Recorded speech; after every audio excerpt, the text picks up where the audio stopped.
What's up, guys? I'm BTC. Big patch today with all the brand new Halloween event stuff, but in addition to that, there were also some balance changes. Some of these were in the experimental mode, but Blizzard has made changes when they moved it from the experimental mode over to the live version of the game. The most important of these changes are with Soldier 76, and we'll get to that in just a second, but first is that if you have a Nintendo Switch, you can now play Overwatch for free until October 20th.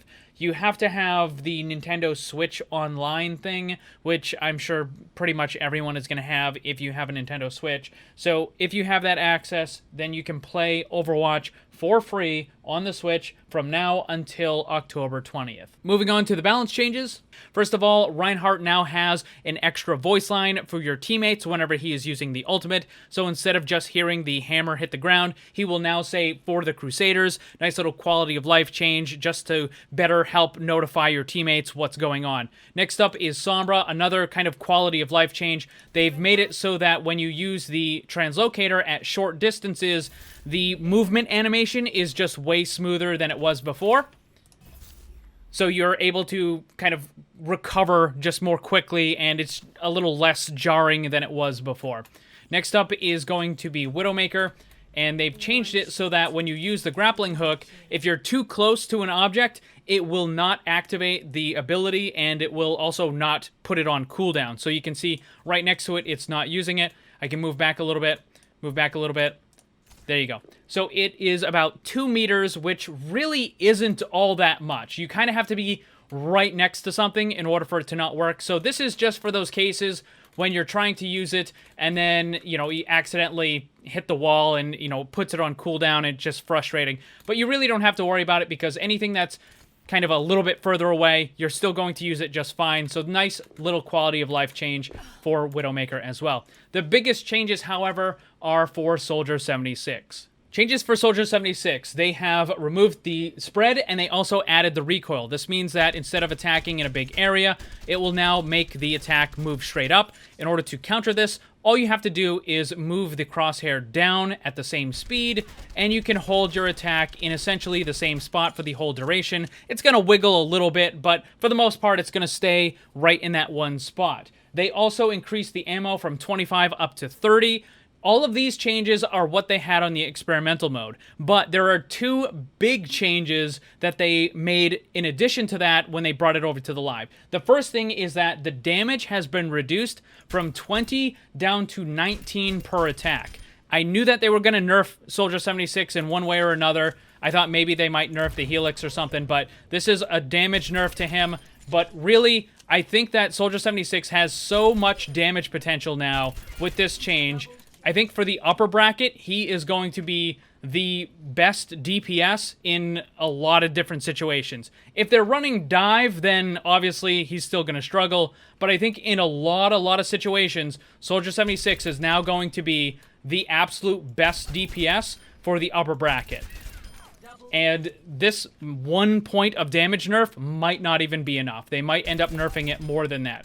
Now, another really big change from the experimental mode is when you were attacking there, the recoil began immediately. So as soon as you started attacking, you had to move the crosshair down.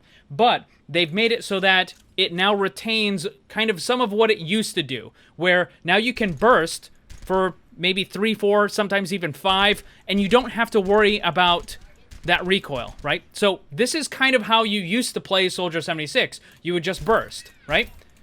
Quick little burst here, quick little burst there. And this is how a lot of players are familiar with using this character. So if you still want to do that, you can, because you don't have to worry about the recoil until, 4 or 5 comes out. Then you need to start controlling it. But for just bursts, it's still going to work great. In fact, it's probably even better than it was before. So if that's your style, then it's going to work. However, overall, you're still going to be much better off learning that recoil, because the damage potential, as I said, is just insane. Like, that is absolutely a massive amount of damage potential on this character. So there you go, guys.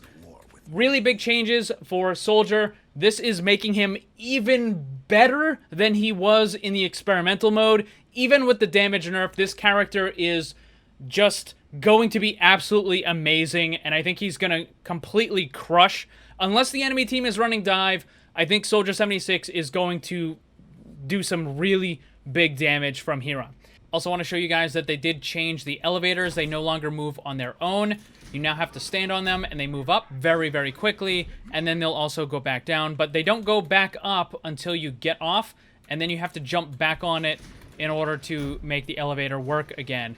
Unfortunately, what this means is you can no longer just put a Torbjorn turret on the elevator. It won't go up by itself. You have to be on the platform with the turret, and even then, it's only going to go up the one time. Then you have to get off, and then you have to get back on. So massive, massive, massive nerf to Torbjorn. Not really, but it is still a little disappointing that it doesn't work anymore. Also got some new stuff in the merch store. These were highly requested. If you want to grab one, links down below.